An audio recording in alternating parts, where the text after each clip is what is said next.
Starptautiskais Baltijas balta festivāls, kura devīze ir no klasikas līdz avangardam, jau 3 gadu desmitus iepazīstina Latvijas skatītājs ar dažādu valstu dejas mākslu. Festivāla idejas autore un direktore Lita Bēris uzsver. Būtiski iecerē ir piedāvāt izcils priekšnesums ne tikai galvaspilsētā, bet arī citās Latvijas pilsētās.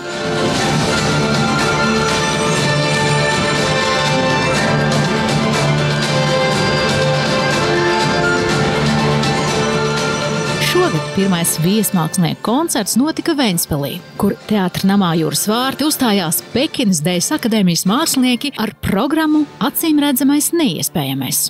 Šī akadēmija ir viena no senākajām un prestižākajām dejas skolām Ķīnā, kurā izauguši daudz pasaulē atzīti mākslinieki. Programmas centrā ir pats dejotājs, viņa emocionalitāte un iekšējais spēks.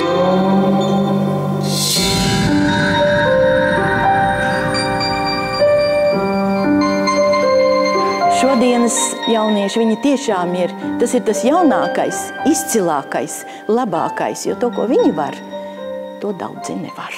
Šis introvertums drusku, ja, šā fokusēšanās uz skatu, galvenais ir mākslinieks. Nekas apkārt šovi, visi tie uguņi, ja, to mēs redzam citur, popkultūra un viss tas, kas ir skaļums ārprāta, ja, tas viss ir citur. Bet šeit fokusējās uz cilvēku, uz mākslinieku, uz viņa tēlainību, uz viņa dvēseles sadevi.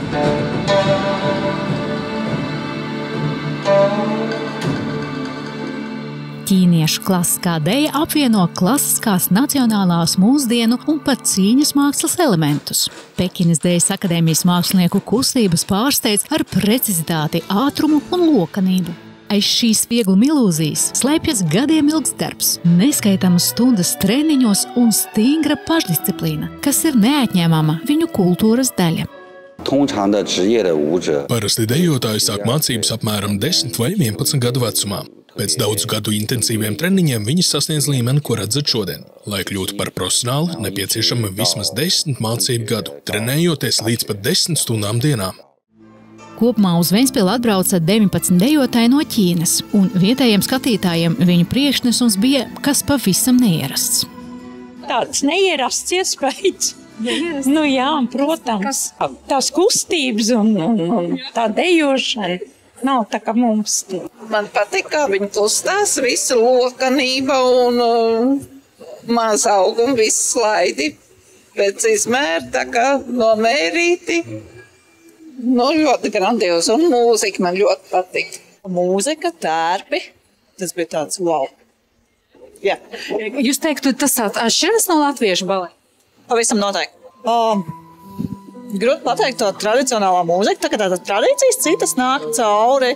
Līdz ar to viņš nav tās ierastais balets, varbūt kādu mēs esam pieraduši redzēt.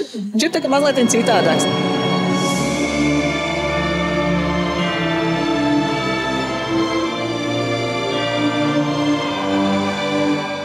Baltijas balta festivāls ir nozīmīgs ne tikai skatītājiem, bet arī Latvijas dejotājiem un viesmāksliniekiem. Tas rada vidi, kur dejotāji no dažādām valstīm var satikties, dalīties pieredzē un mācīties cits no cita.